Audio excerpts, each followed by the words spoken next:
Mungkin teman-teman udah pada tahu doodle itu apa. Tapi tahukah kalian kalau ternyata doodle adalah salah satu cara tertua yang digunakan oleh manusia untuk berkomunikasi. Kita juga bisa katakan doodle sebagai seni yang paling tua. Sebelum itu, intro dulu.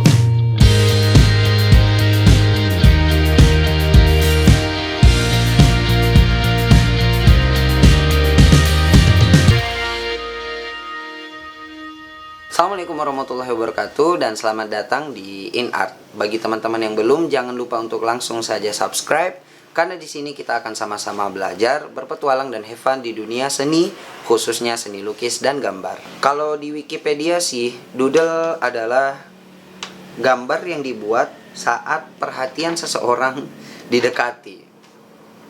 Romantis juga ya. Doodle adalah gambar sederhana yang dapat memiliki makna representasi konkret atau hanya terdiri dari garis acak dan abstrak. Umumnya tanpa pernah mengangkat perangkat gambar dari kertas, mungkin kayak semacam one line art gitu. Dalam hal ini biasanya disebut coretan. Oke, jadi intinya doodle itu adalah coretan. Sekian untuk kali ini.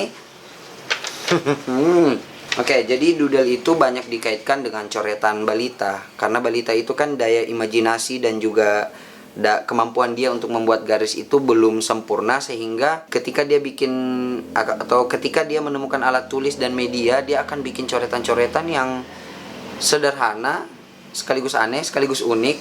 Atau misalnya balita dia mau gambar buku, mungkin kotaknya nggak benar-benar kotak, kurang lebih seperti itu.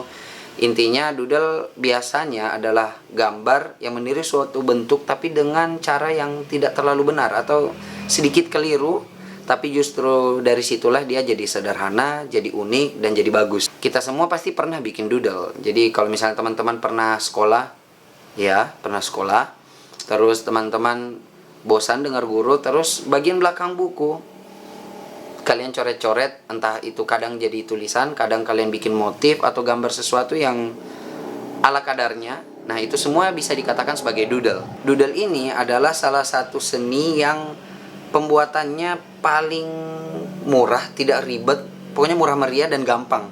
Karena kita hanya butuh alat tulis, mau spidol, pulpen, cat hitam dan kuas, karena biasanya doodle itu hitam. Karena biasanya doodle itu ya hanya hitam putih, biasanya. Jadi doodle selain seni yang tertua, dia juga seni yang paling mudah. Mungkin. Kalau yang saya amati sih biasanya doodle itu dari garis, dia jadi bentuk, jadi motif, dan kadang berbentuk menjadi sebuah karakter. Dan seperti yang saya jelaskan tadi, biasanya doodle juga meniru bentuk-bentuk dari benda tertentu, tapi dengan cara meniru yang tidak persis seperti aslinya. Bisa dibilang ada semacam penyederhanaan bentuk, sehingga bentuk yang digambar menjadi lebih sederhana, lebih terlihat sebagai sebuah coretan anak-anak. Ya, kurang lebih begitu. Doodle adalah salah satu cara atau salah satu alat berkomunikasi manusia yang paling tua. Karena sebelum kita mengenali huruf, sebelum manusia tahu menulis, bikin kata-kata dengan huruf di atas sebuah media, kemudian dibaca dan menyampaikan sebuah pesan, manusia udah bisa bikin gambar bentuk. Itu loh yang biasa kalian lihat di goa, di televisi ada diceritakan ada gambar-gambar manusia purba di goa. Yang ribuan tahun sebelum Masehi manusia udah bikin gambar-gambar, meskipun di saat itu manusia belum punya huruf, tapi udah bisa bikin gambar-gambar sederhana di dinding-dinding goa untuk menceritakan sesuatu atau menyampaikan sesuatu. Jadi dia menjadi salah satu alat berkomunikasi yang paling tua, dan di sisi lain secara tidak langsung dia menjadi seni yang paling tua. Baru-baru ini ada penemuan coretan semacam itu yang paling tua, dan ternyata dia ada di Sulawesi Selatan. Katanya ledakan kognitif selama ini orang taunya ada di Eropa. Kalau ledakan kognitif tertua orang taunya ada di Eropa atau di luar Asia lah. Terus penemuan terbaru ini menyatakan bahwa ternyata ada ledakan kognitif besar juga yang terjadi di Indonesia. Nah, untuk zaman sekarang doodle itu udah sangat populer. Kalian bisa langsung saja lihat di Instagram Doodle Art Indonesia atau DAI. Nah, di sana itu kumpulan komunitas anak-anak muda yang suka banget bikin doodle. Saking ramenya atau saking senangnya orang bikin doodle, di Doodle Art Indonesia itu ada Doodle Art Sulawesi, ada Doodle Art Jakarta, Jambi, Medan, pokoknya semua daerah ada Doodle Art community-nya lah. Dan mereka kemudian tergabung di Doodle Art Indonesia. Dulu saya pernah ikut salah satu lomba yang dibuat oleh Dai, alhamdulillah menang, lumayan buat jajan. Saya bikin doodle seukuran triplex bersama 6 teman saya. Itu waktu awal-awal saya masih kuliah. Pokoknya doodle itu hanya butuh media untuk mencoret dan alat coretnya, sesimpel itu. Karena doodle juga dibuat dari garis dan bentuk yang bebas, makanya doodle itu adalah salah satu media menyampaikan isi hati seseorang gitu. Jadi kadang kalau kita agak pusing atau agak jenuh, tiba-tiba coretan kita itu agak kacau. Kalau kita lagi senang, mungkin coretan-coretan kita ada bunga, bintang, awan, bulan, dan semacamnya.